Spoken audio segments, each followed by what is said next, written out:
Sonic is a natural at everything, hitting the poses, being a speed demon, and also aura farming. One of my favorite Sonic aesthetics is in Sonic Unleashed because the game was peak. Like, how could you not like speeding through everything in the day and then being a werehog at night? It's actually crazy that I thought the werehog and the stages were really cool as a kid, only to grow up and see that the internet low-key hated it. Like, shut up, bruh. Peak is literally right in front of your face. But another Sonic aesthetic that I don't hear talked about enough is Sonic in the Black Knight. Like, who was bro feeling like? The sword actually fits him low-key. Even though this game definitely wasn't perfect, it felt like a game that really progressed Sonic as a character, unlike some games. And the fact that Sonic was placed in a world he knew nothing about, basically being isekai, with an unknown destiny, kind of felt cool and different, even having returning characters adopt to the changes as well. And in this video, I'm gonna highlight what I liked about the game, disliked about the game, and go over the story, in my own stupid way, of course. And shout out to this guy for the footage. I do have a little bit of my own footage from like a Let's Play I did on a very old channel, but it's kind of edited, so in order to get raw footage, you're helping me a lot, so shout out to you. And don't be a hater, drop a like for Sonic. It starts with Sonic being wished into another world, just him and his chili dogs. He like me for real, cause I ain't touching a glizzy unless it has meat on it. Pause. The sorcerer named Merlina tries to tell Sonic the situation, but he states that he's used to these types of things and takes care of the enemies. She's also the one that summoned him there.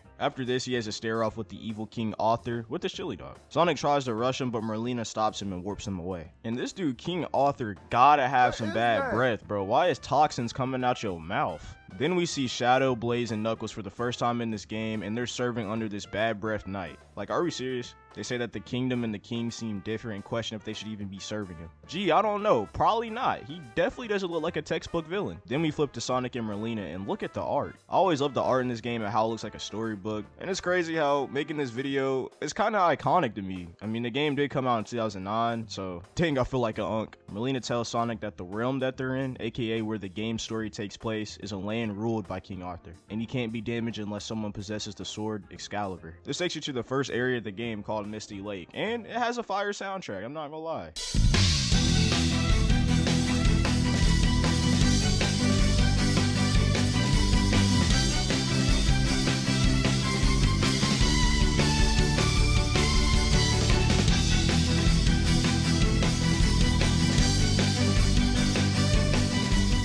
It has you learning the basics of combat with this lame rusty sword. And for the Wii, I mean, I like the motion controls even though it felt clunky at times, but honestly, most old Sonic games have that small clunky feel that you just got to get used to, so it's not that bad. At the end of the lake segment, you get to fight a dragon, really giving you that medieval Sonic vibe. After going through Mist Lake, Sonic finds Excalibur, or they name him Caliburn for this game because I guess they just want to be original, I guess. It can talk and it gives this really over the top back and forth, especially in the beginning of the game. Yeah, well, it's got a pretty smart mouth on it for a sword.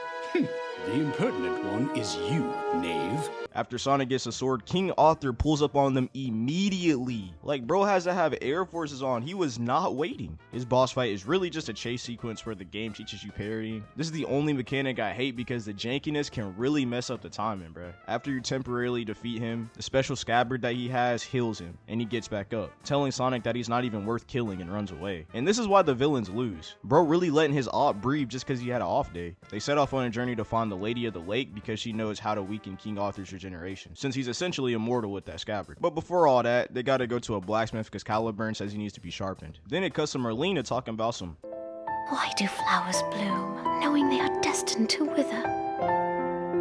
Huh? Their time of beauty is so short-lived. yeah, something's off with her. Next, you explore this pretty cool castle level with a bunch of enemies to fly through, but these sorry-ass NPCs, bro, like, get out the way. Why y'all look like goblins in some trail mix? Sonic enters the smithy, only to find out Tails is the blacksmith. And Tails really needs more respect. I mean, he really just be staying out the way in any game. He fixes up the sword, then on your way out, you gotta do one of these cart levels, which is really fun until the horse abandons you. Like, bro, are you serious? And then you just start running into the spike boss. At the end of this forest, Sonic runs into Shadow, and you already know how he gets down. I mean, did you see the movie? No talking, he just straight to hands. These fights are actually way better than the King Arthur ones in my opinion, just because of how fast-paced they are. The Shadow one was actually pretty easy. I actually have a clip of this. Mink, mink, mink, mink, mink, mink, mink, mink. Far too careless. There's no way he's already He is garbage. Sonic beats Shadow and legit robs him, like not even talking after the battle. Why was he not fighting him like this in Sonic 3? Bro just no-dipped him in the game. Sonic meets the Lady of the Lake and realizes Amy and then tries to run. Sonic really a proud black father. Amy tells him that beating King Arthur could turn him evil, so to test his heart, he has to go through 3 trials to prove his knighthood. When Sonic goes through the forest, a child tells him that a dragon killed her family and asks Sonic to slay it. And this was cap. It was really just Amy testing him. But Sonic, not knowing this, goes to the plains area anyways. And this is probably my favorite area in the game. It's nice looking, gives you a challenge because these big knights like to box, bro. They will grab you, they will slam you, bro. They're not playing. At the end of this area, you find Knuckles. And the knight look really fits, bro. He really wait, why is there Legos on your feet, bro? Really? The Lego 11s, are you serious? Knuckles squares up, and just like Shadow, this is another pretty easy fight, honestly. Like, dude, throwing things is not gonna help you. Sonic takes his weapons as well, and talking about some... Isn't there more to being a knight than just serving a king? Huh?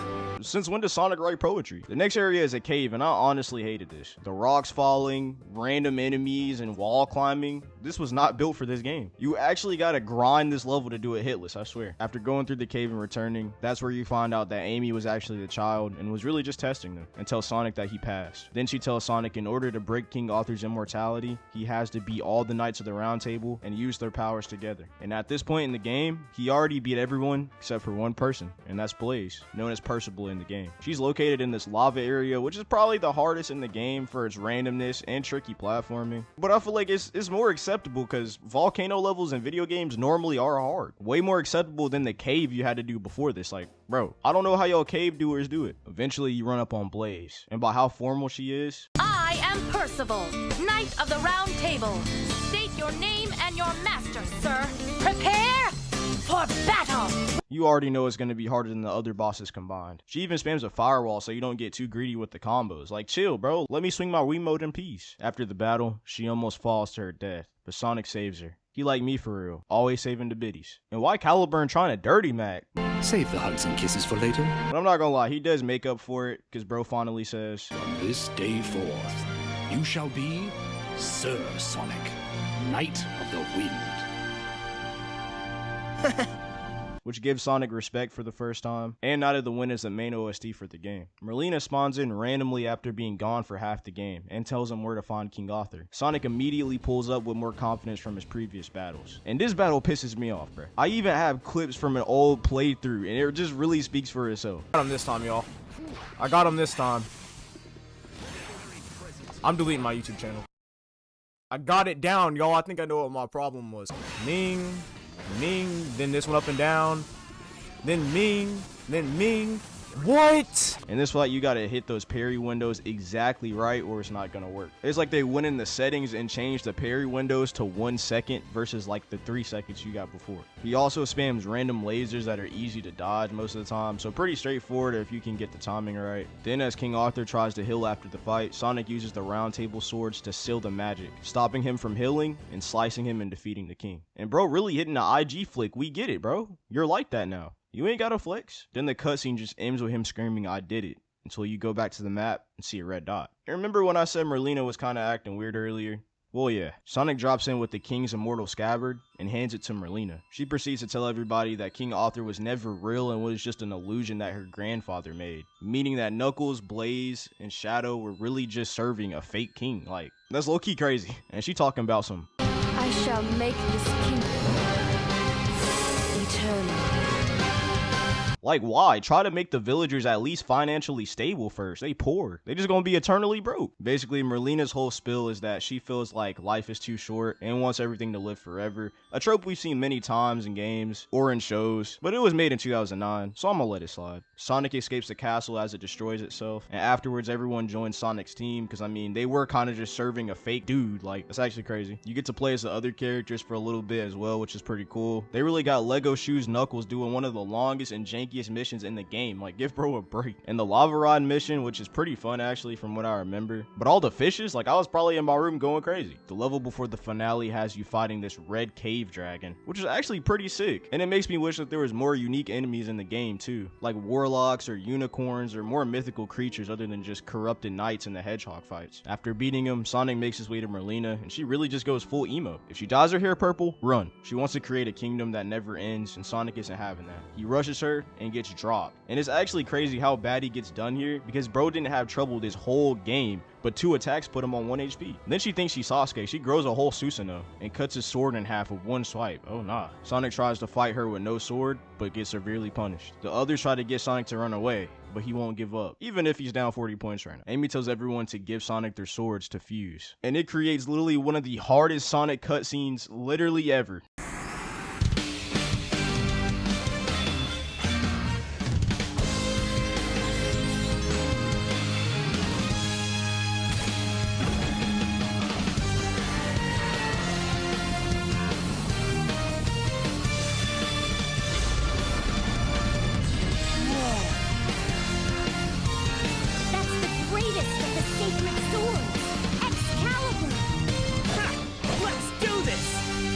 Like, sheesh, bro had that on though. This low-key better than base Supersonic for me. I'm sorry. Just cause it's iconic don't mean it's better. Merlina talking about some. You would not understand, nor could you understand.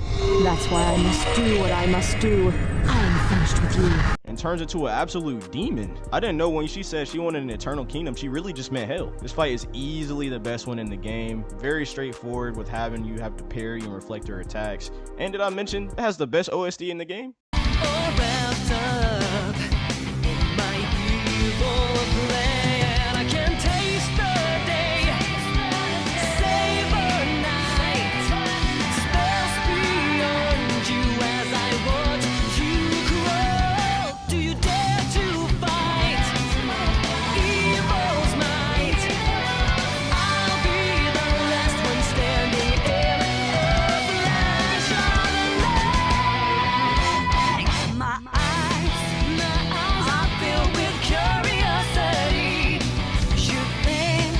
And when you finally beat her, it had me dying, bro. Sonic goes through her and she talk about,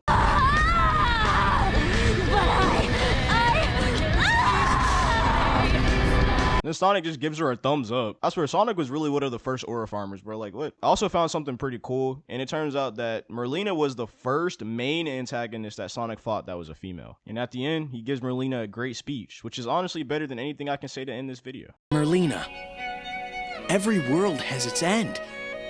I know that's kind of sad, but that's why we gotta live life to the fullest in the time we have. At least, that's what I figure.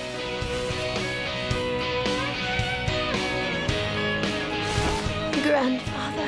It's then revealed that Sonic was actually the real King Arthur this whole time, since Caliburn is the one that chooses the king. And he chose him literally like before any of this happened, which ends the tale of Sonic being a knight. The game may be very simple and cut and dry, but I honestly think this type of storytelling always fits Sonic the best. I think a big reason why games nowadays fail is because they try too much without remembering what the foundations are, messing up the flow of how the game should work. And honestly, I hope that changes really soon, especially for Sonic fans. And with that being said, if you made it to the end, please consider subscribing, bro. This is my first game essay, actually. Normally I'd be doing shows and stuff, but I really have fun recording and editing this video. So if this does well, I'll definitely consider making more. I will see you on the next one. Peace.